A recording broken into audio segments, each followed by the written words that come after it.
Chapter 12 Strawberry's Adventure. Digory kept his mouth very tightly shut. He had been growing more and more uncomfortable. He hoped that, whatever happened, he wouldn't blub or do anything ridiculous.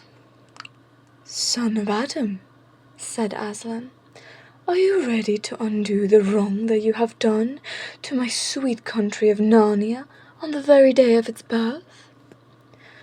"Well, I don't see what I can do," said Digory. "You see, the Queen ran away and—" "I asked, are you ready?" said the Lion. "Yes," said Digory. He had, for a second, some wild idea of saying, "I'll try to help you if you promise to help my mother." But he realized in time that the Lion was not at all the sort of person one could try to make bargains with. But when he had said yes, he thought of his mother, and he thought of the great hopes he had had, and how they were all dying away, and a lump came in his throat, and tears in his eyes, and he blurted out, "But please, won't you? Can't you give me something that will help cure Mother?" Up till then he had been looking at the Lion's great feet and the huge claws on them. Now, in his despair, he looked up at its face.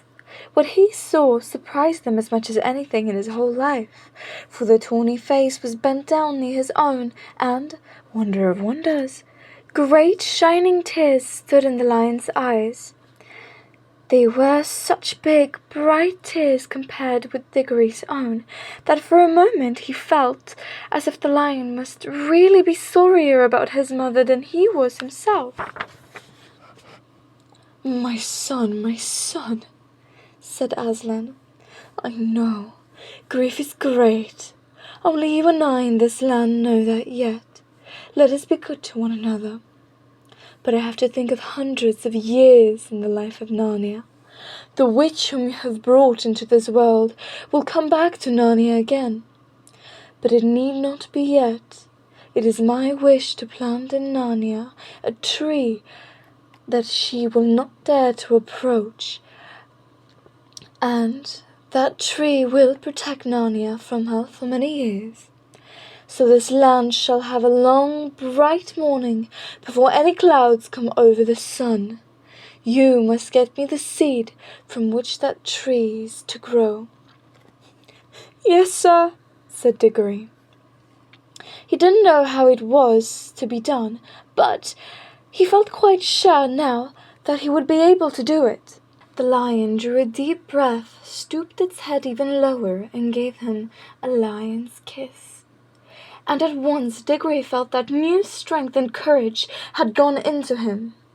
"Dear son," said Aslan, "I will tell you what you must do. Turn and look to the west, and tell me, what do you see?" "I see terribly big mountains, Aslan," said Digory. "I see this river coming down cliffs in a waterfall, and beyond the cliff there are high, green hills with forests, and beyond those there are higher ranges that look almost black, and then far away there are big snowy mountains all heaped up together like pictures of the Alps, and behind those there's nothing but the sky." "You see well," said the Lion.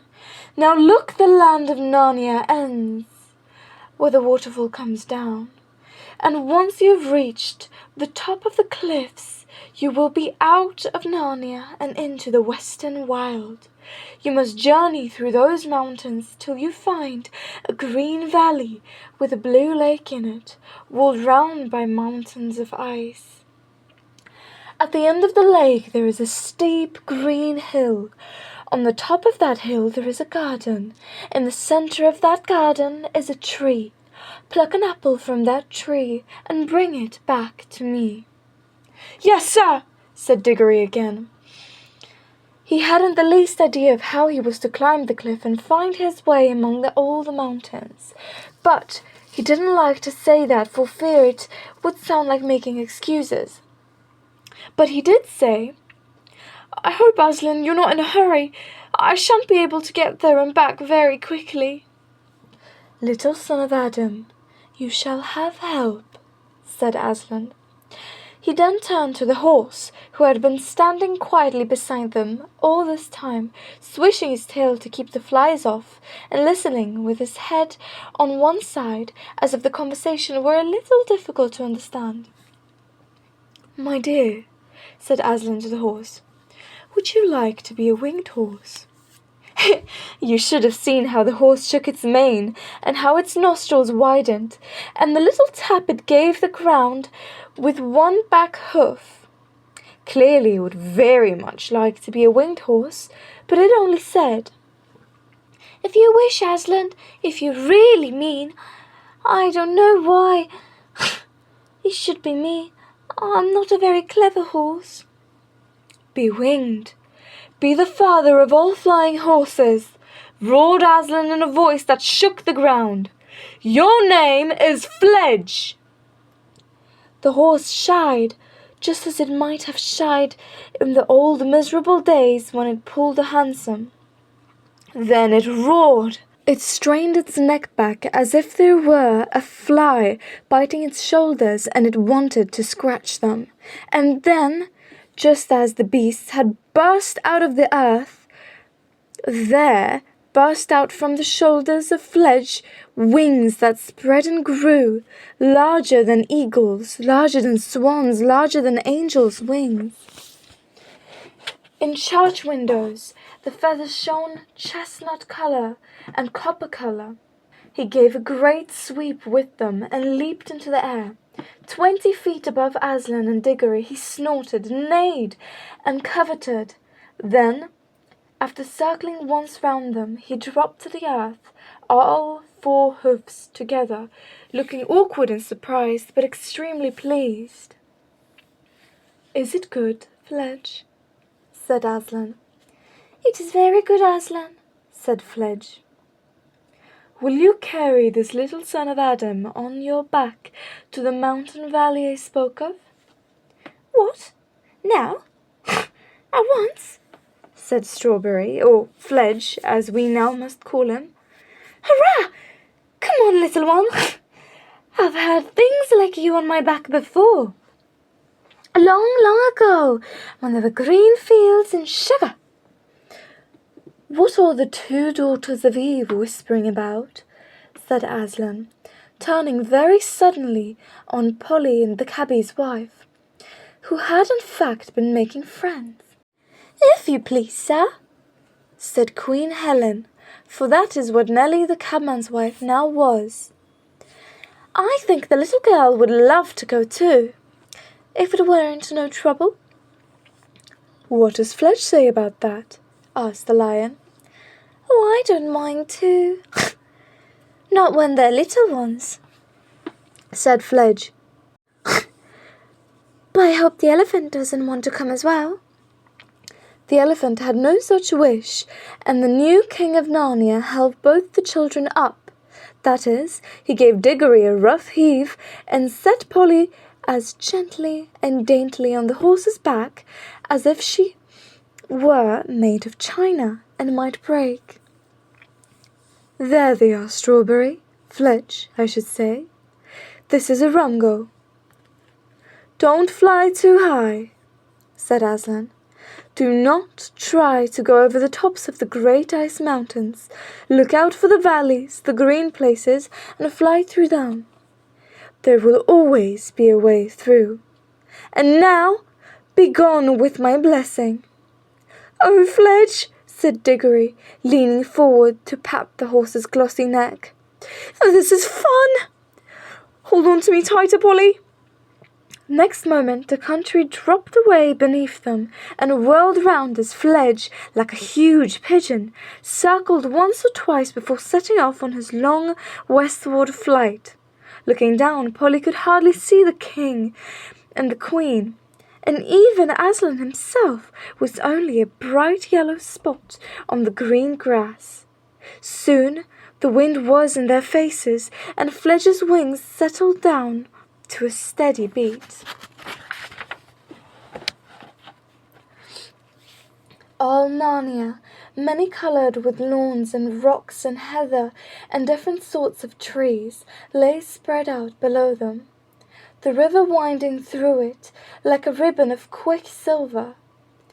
They could already see over the tops of the low hills, which lay northward on their right. Beyond those hills, a great moorland sloped gently up and up to the horizon. On their left, the mountains were much higher, but every now and then there was a gap when you could see between steep pine woods a glimpse of the sudden lands that lay beyond them, looking blue and far away. "That will be where Archenwald is," said Polly. "Yes, but look ahead," said Digory.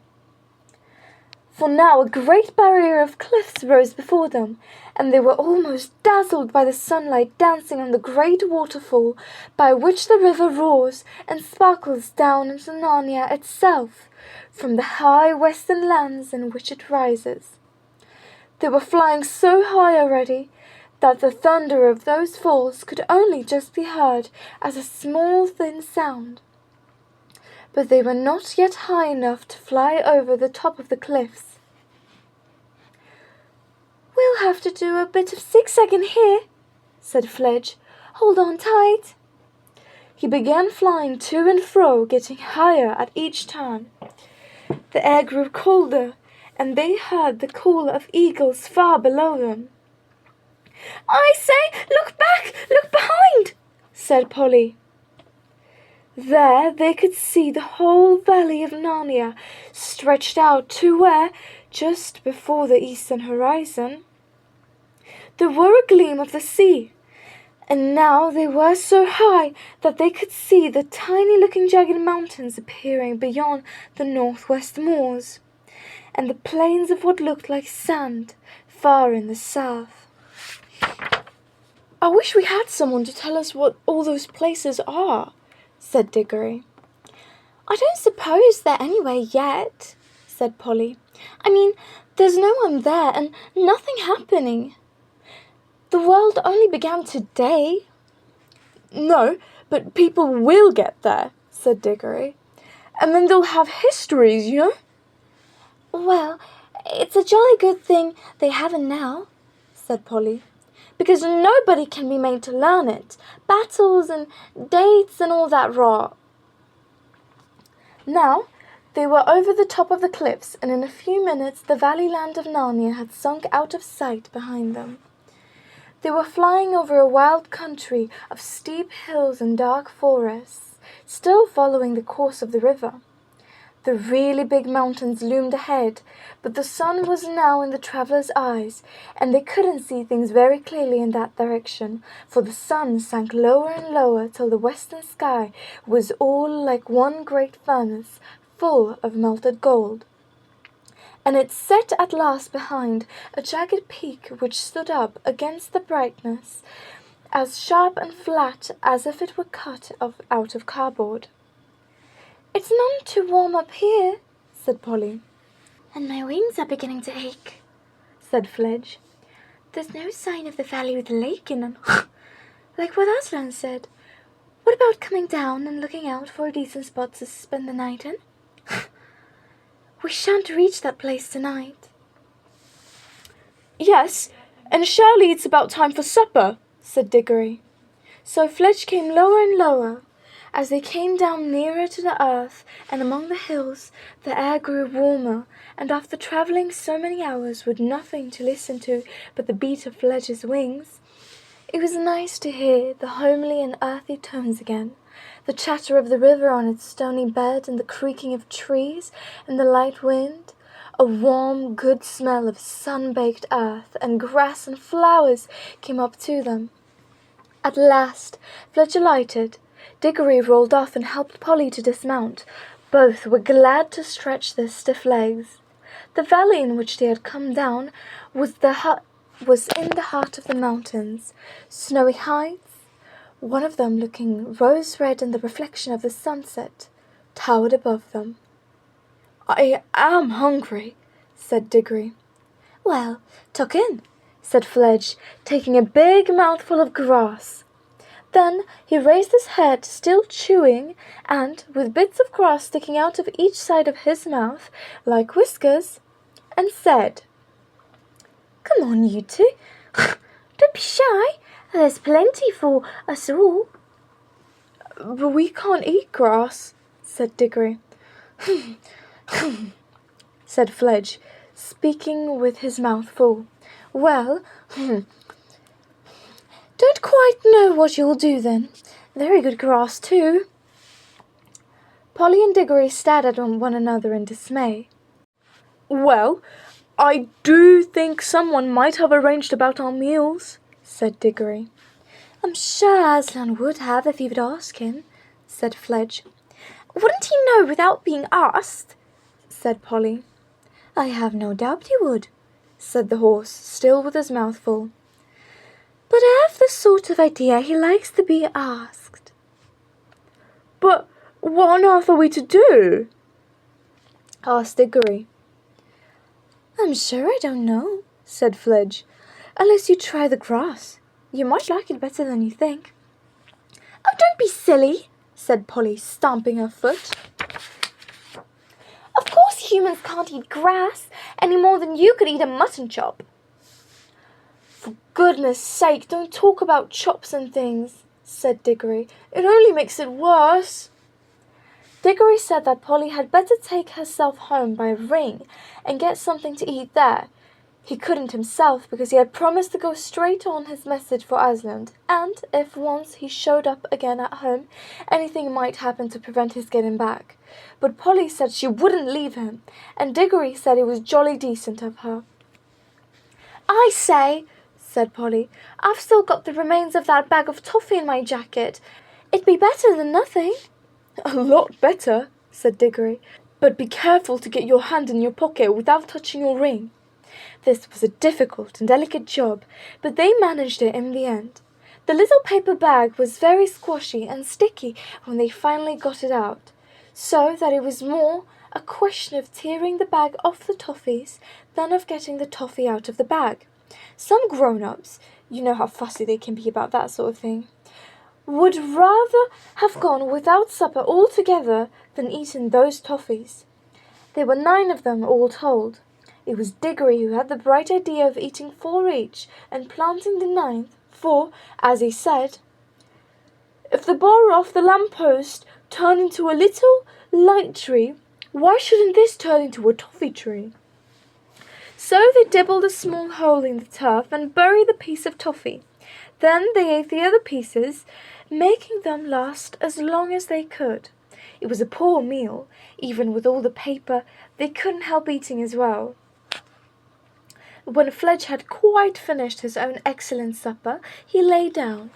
The children came and sat, one on each side of him, leaning against his warm body. And when he spread a wing over each, they were really quite snug. As the bright young stars of that new world came out, they talked over everything. How Digory had hoped to get something for his mother, and how, instead of that, he had been sent on this message. And they repeated to one another all the signs by which they would know the places they were looking for. The blue lake, and the hill with the garden on top of it.